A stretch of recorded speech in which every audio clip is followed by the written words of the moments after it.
Hello, and welcome to another episode of Digging a Little Deeper into English with Kirsten, where we will investigate what successful language learners have done in order to transform their communication and make that career change they were looking for. What an episode today! This is an awesome chat I had with Aleks Nikoloski. I met Aleks a long time ago when we were both at the start of our careers. He had just immigrated from North Macedonia to Australia to pursue his career in extractive metallurgy as a process chemist. But he didn't stop there. He's actually returned to academics and he is now a Professor of Extractive Metallurgy at Murdoch University. Not only that, he has also been the establisher and is now the head of the hydrometallurgy research group at Murdoch Uni. So he has overcome all of those challenges.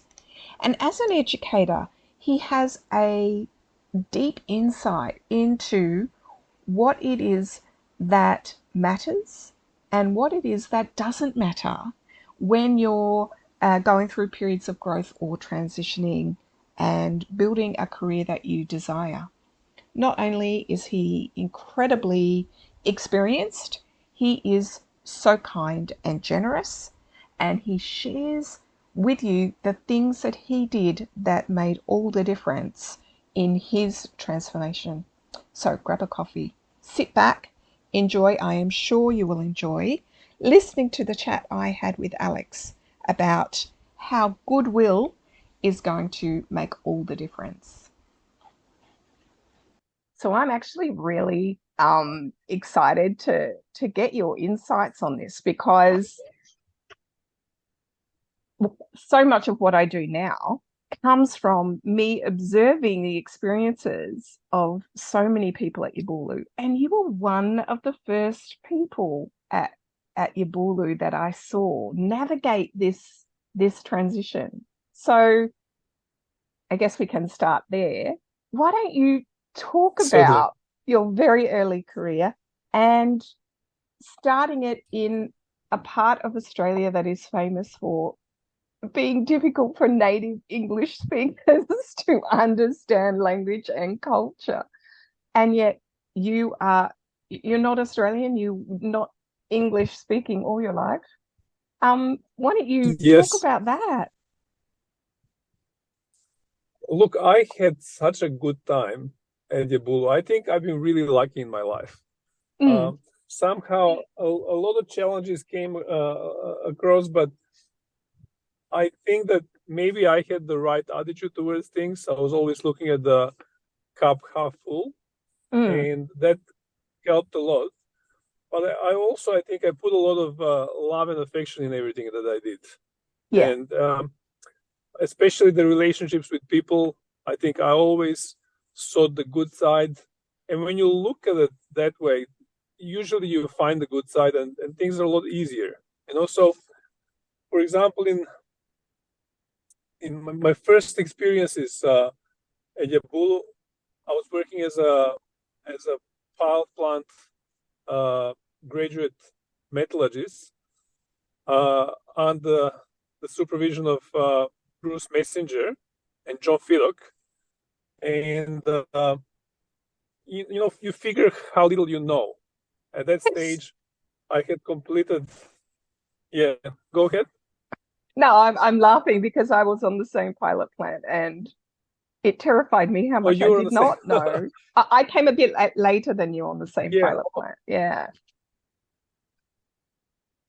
I think one of the opening first experiences was priming a pump. As a metallurgical engineer, I knew how to use pumps and all that and how they work in principle, but I had never actually primed the pump. And fortunately, we had one of the junior operators on the plant was a guy that had a lot of farming experience, and he obviously knew how to prime the pump. And you realize that running a plant or even a power plant is not something that comes from a textbook.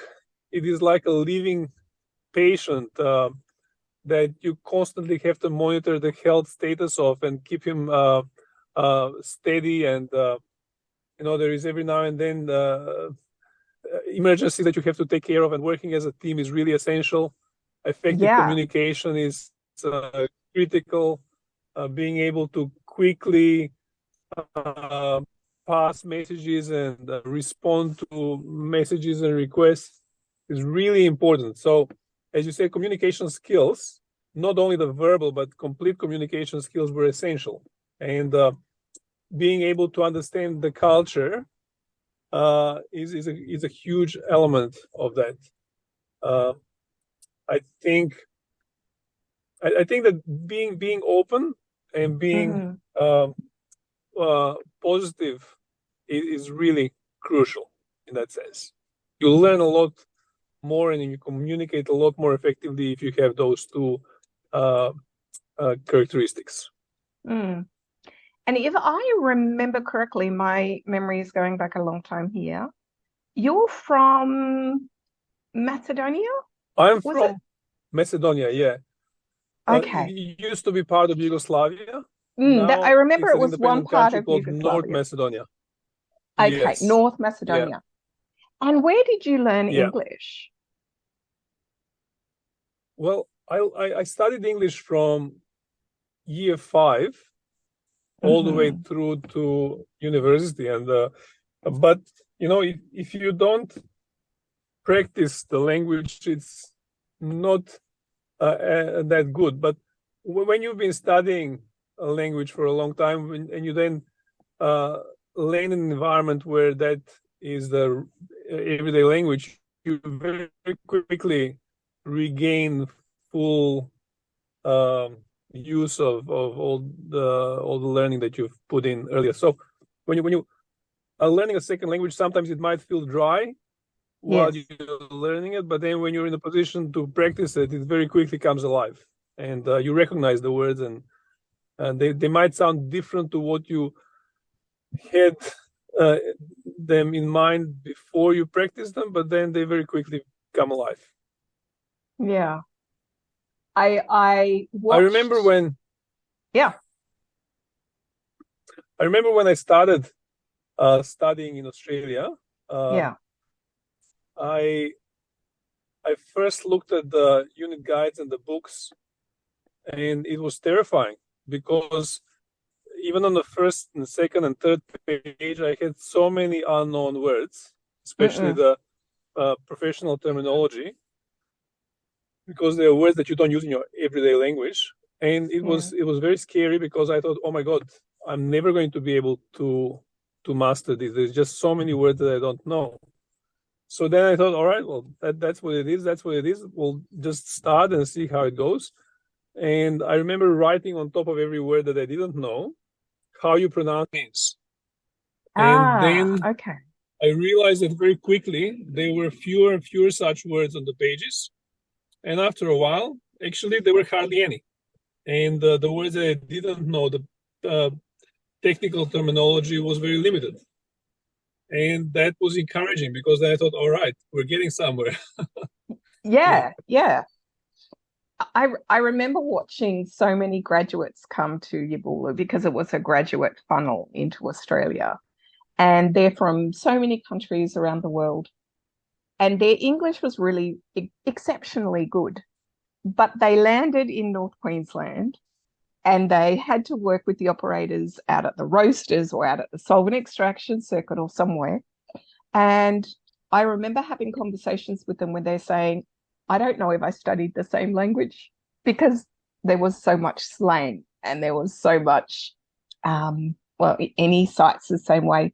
Yes. Jargon, Yabulu specific words, not just English words, not just technical words, but what we called them at that one site. Yes.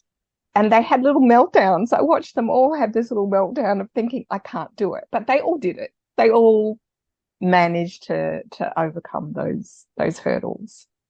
It seems scarier, I think, than it is. I think that a very important part of that is also interacting with people, especially with locals. I think that the fact that I was very open and friendly at that time probably helped a lot, because you integrate quickly. And I find that international students, sometimes they have a lot of friends from their original place. I was the only student from what used to be former Yugoslavia, so there was not very much opportunities to hang out with people from there. Yes. And that maybe helped. But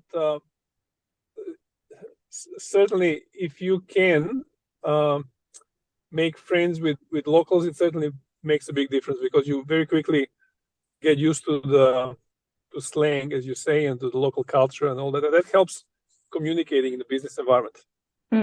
That's that word, you said it and my ears picked up, culture.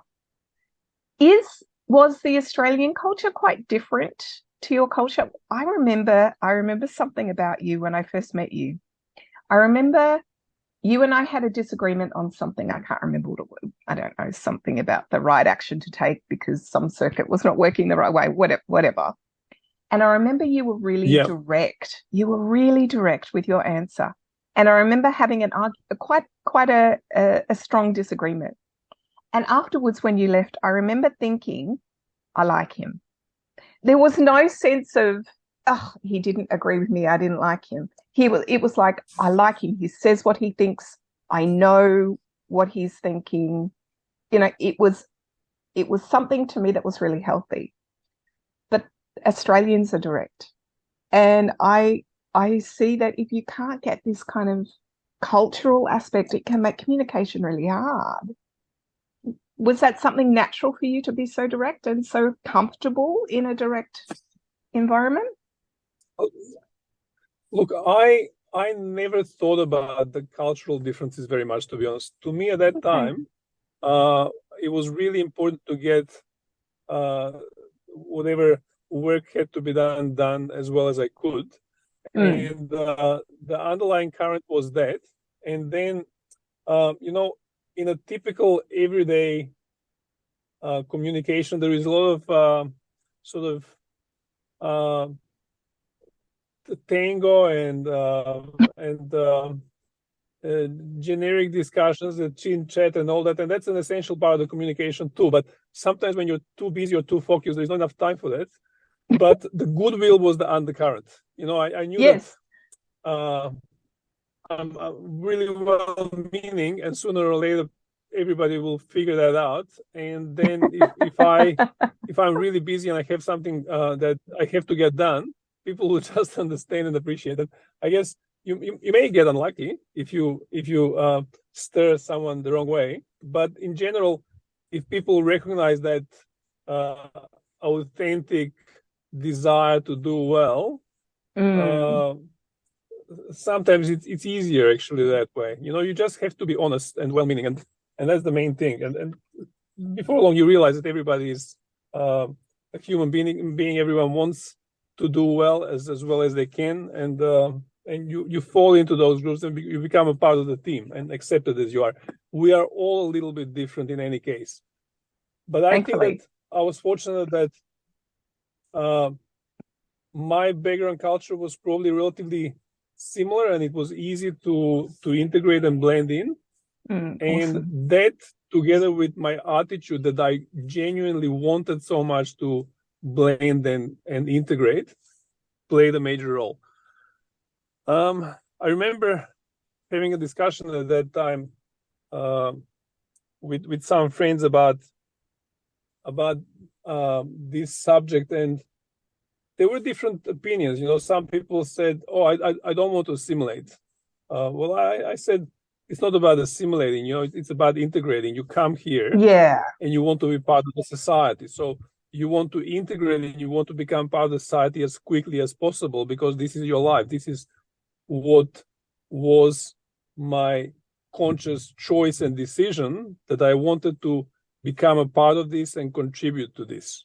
And sitting on the fringes was just not an option. If that was the case, I wouldn't feel alive. I would feel like an outsider, like an outcast. That was the last thing I wanted to do. So if I sound a little bit different, or if I look a little bit different, it's irrelevant.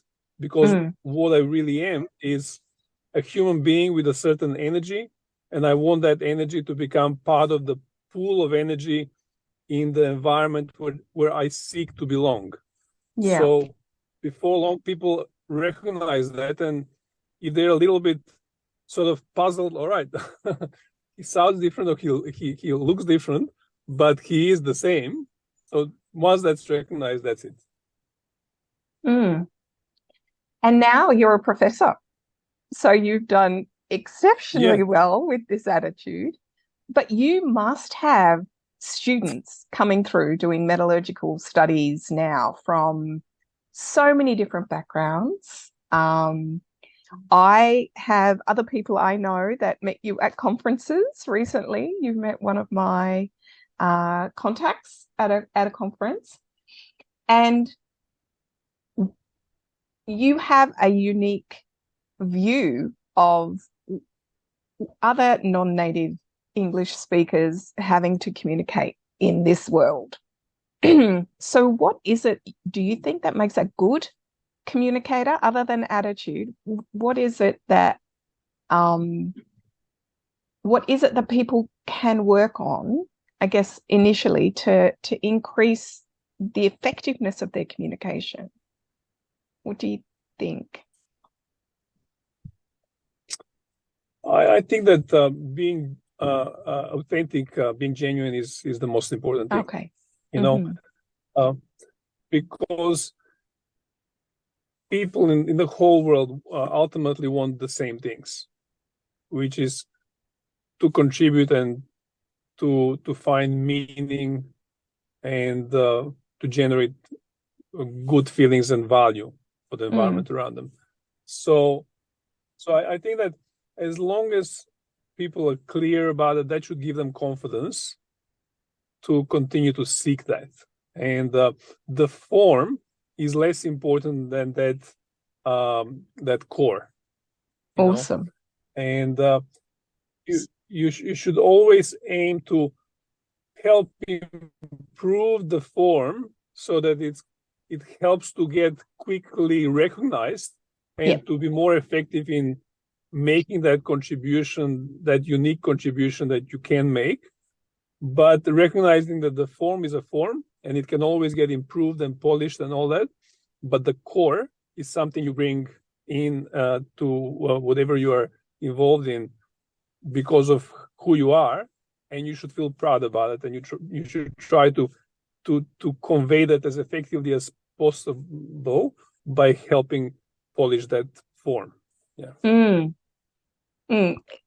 This is pretty much what I have been saying for a long time, that you don't have to speak without mistakes, because I make mistakes and I'm a native English speaker. No one doesn't make mistakes at times. It's really interesting. The confidence. It's really interesting. When I make a mistake and choose the wrong word, I just laugh. Well, that was wrong word. Whoops. Move on. I don't doubt myself. I don't judge myself. I just think, oops, because it's my native language and I'm comfortable and confident. And that's very much the message that I give to other people. You don't have to have the largest vocabulary. You don't have to have the perfect grammar, but you do have to have some kind of confidence. Mistakes are fine, but you have to communicate. You can't stop Absolutely. And exactly. And you can't stop learning and seeking improvement, but don't let that obscure the most important part, which is the message itself. How you convey the message is really important. You should always work on it, but the message itself is more than just how you pronounce it. I find that as a professor at the university, as an educator, I often advise students on how to structure their presentations, for example, if they're giving a public talk, or how to say things. And I always emphasize that the most important thing is to be yourself, because students often see or hear something and they like it. And they begin to idolize it to the point where they try to mimic it. That's fine, as long as you retain your authenticity, because nobody can be better being you than you yourself the way that you are. And then you find that when you go to conference, for example, often the most memorable, the most interesting speakers and the ones that the audience best connects with are the ones who are being themselves. Yeah. That's really important. But then not forgetting, as I say, to continuously seek improvement, but while being yourself. Yeah. But even just practicing and doing it is seeking improvement. You can't Absolutely. improve something unless you practice. So it doesn't have to be formal classes. It doesn't have to be, a routine of 1 hour a week with a teacher. And it's just using it. It's just listening to yourself and going, well, I could have said that differently. Maybe next time I might choose to use a different word or whatever. I mean, that's just reflection and improvement. But you have to start by wholeheartedly committing to use it, which is what you did. You wholeheartedly committed to moving to Australia, to improving English, to becoming the best in metallurgical engineering that you could be. And this is where it's taken you. So your attitude has been the key for you. Absolutely. Yeah. Awesome. Well, thank you so much for sharing all of those insights. I hope that they help a lot of people moving forward. That's always really helpful to find an educator as well. So you've made it in your field, but you're also educating people, so you can see things from that unique vantage point. It's really, really helpful. Thank you very much, Krista. Well, that's it for our interview today.